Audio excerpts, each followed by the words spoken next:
ஆசை வைத்து விடு, கலங்கி தவிக்க மாட்டேன். ஆமா, அவரே உள்ளே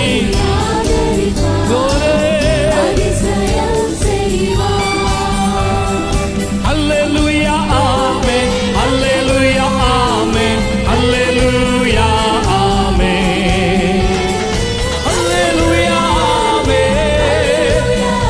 மகிமையே மகிமையே. கர்த்தர் நம் சார்பில் இருக்கும் போது நமக்கு எதிராய் நிற்பவன் யார்?